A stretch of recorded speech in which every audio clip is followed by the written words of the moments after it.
Welcome everyone to my new playthrough Let's Play. It is I, Alchemitsu Lord, and it's finally time for me to return from the dead and play Seventh Dragon as you saw the title like through three times. Not three times. So yes, it's been a really long time. Busy working, not working, playing games, going through stressful stuff in household, which will kind of make it hard to do videos constantly a lot, but I'll usually have some time. And those wondering, I'm still doing my Entry Mossy 3 playthrough, though there's gonna be some changes to that, so gonna have to wait a bit on that, but I'll get eventually back to it. So yes, Seven Dragon. Why am I playing this game? Well, one, I actually got the Japanese copy of the game, so I've been playing through it and decided, why not do a playthrough Let's Play, since not a lot of people have kind of done it. Since, well, in Japanese, of course, it's kind of hard. And second, because this is pretty much the game that got me into Entry Odyssey. So I decided, hey, why not? I enjoy this game because it's very similar to that game, with minor differences, as you'll see. Well, it's thanks to this game and the beautiful music from Yuzo Koshiro. Thanks to those two things, got me into Entry Odyssey. So yes, I'm pretty far in the game, so most of this playthrough I'll pretty much know what I'm doing, unless I get lost in my handheld copy. But yes.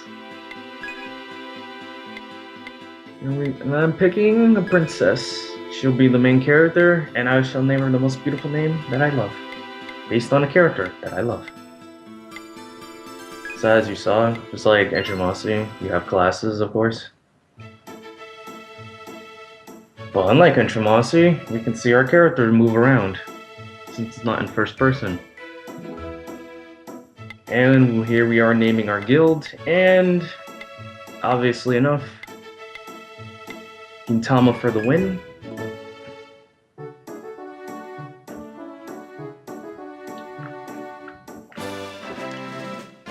So she's pretty much just telling us about making a 14 guild. Unlike Entry Odyssey, I mean, well, with Entry Odyssey you have a 5-person guild. In this game it's only 4, and in the PSP game they put it to 3, which I would love to play the PSP games. Really good if Sega would give us it, but whatever. Sega's too ass-fee to give us good games. Oh, but let's keep giving people fucking Sonic all the goddamn time. Run that to the ground. I don't hate Sonic, but it's kind of annoying.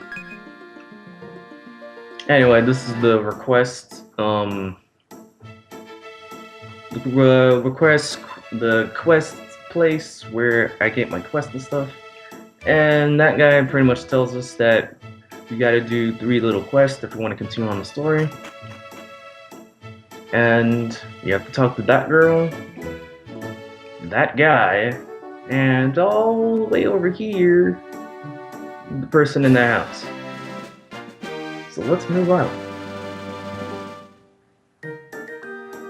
But yeah, I'd love to play the PSP games. Granted, since it's a PSP game, no one's gonna fucking give us those anymore. Unless it's Xseed. Thank you very much, Xseed. So yeah, there's a little cutscene with this man, this mysterious man we don't know yet. He probably won't be important to the plot, so, you know, just fucking with this weapon shop man. And he's telling us about the way. And that's what we do. So this little game, gonna go in this guy's house and steal his money. His money and his items. Randomly talk to him because that's how you do it. Granted though, in this game it's kind of weird with items, as you see here. You can't steal certain items for some reason.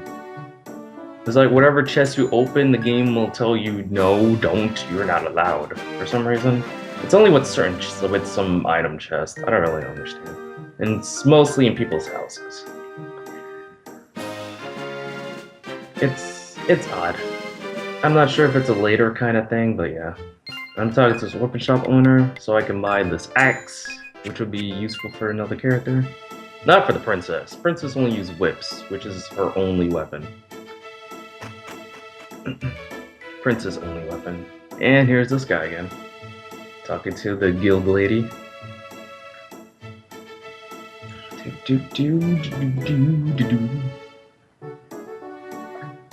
So there's gonna be a lot of stuff to explain.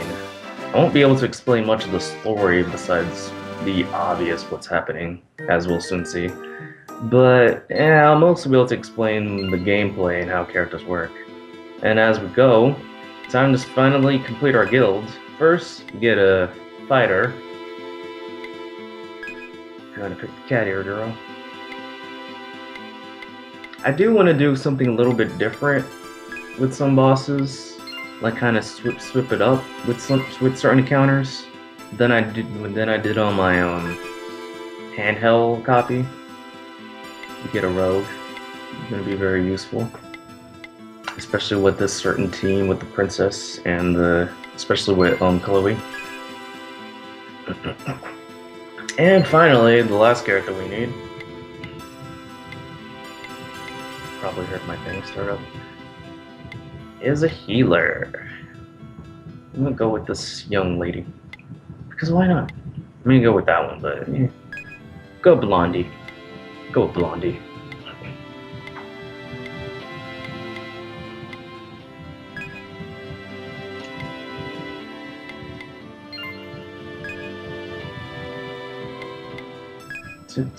And just like Archimosy, set them up how we go from front and back. Princesses work really well in the back because they're whip moves. Because you know, whip's pretty long, so you don't really have to be too close. And now we have all 4 characters. And give Chloe the axe. And here's our little skill setup for Stacia. Gonna level up her song. For Chloe, gonna level up her axe skills, because axe skills, I'm usually not an axe user I only use swords in Entromancy with the swordsman.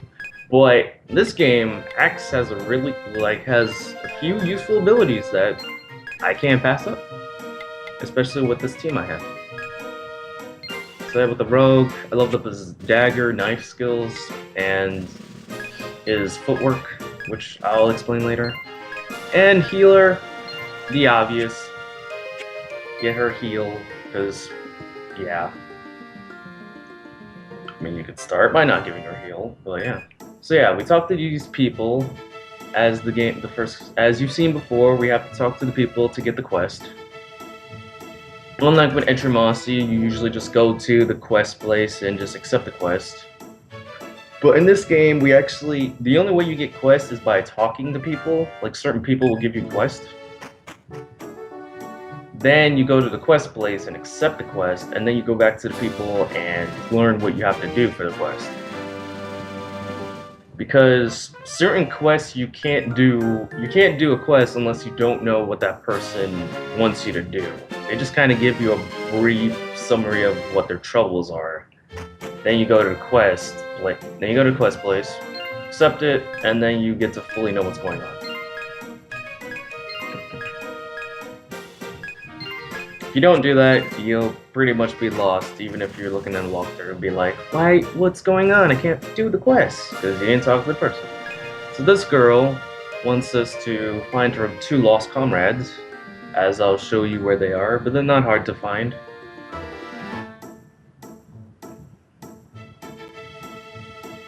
This guy over here, as soon as we get to him, he wants us to deliver a package or something to another city. And C gives us the item, so if we didn't talk to him, we wouldn't have been able to do the quest. It's not really a hard system to understand. It makes sense.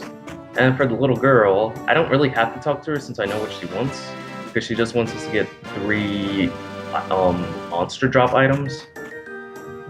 But, you know, you still have to talk to them, you still have to talk to them. Here's the inn. Just like Entromasi, you go here to heal and save. But there's also a bar. You talk to this guy. Passes some drugs. Oh my. We shouldn't be doing that. But I'm going to. Ah, crap, it's the fuzz. Yeah, I have no idea what this cutscene is, but yeah. I just saw it and was like, okay, this is weird. I don't think there's any certain point for me to get these little cutscenes with this man. Because some of them you can miss, like this one, but I'm doing it to doing it.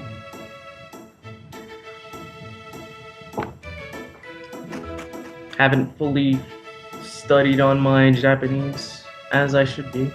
I'm getting there. We have no money, so I can't go in the inn like I need to, but we'll save. So enough of this. Let us go out to the field. Unlike Entromasi, which is a dungeon crawler, the Seven Dragon series is more of a traditional world map RPG. But like I said, with the nice little cool kinks that I enjoy about the Entromasi, like the skill tree and the battle system. So yeah, we get to see the little sprites, but we actually get to see the little sprites do action. So it's still first-person RPG, but you actually get to see them battle. And it's cute. It's the one thing that the series is different from Entromasi, and just like with the PSP games. You actually get to see the characters' actions and moves when they do it. So I believe that if this game came out in America, more people would at least enjoy the kind of first-person game. Granted, if it's more like this, but if it might pique some people's interest in more liking Entromasi, then that'd be cool. I don't mind it. So I have more enemies.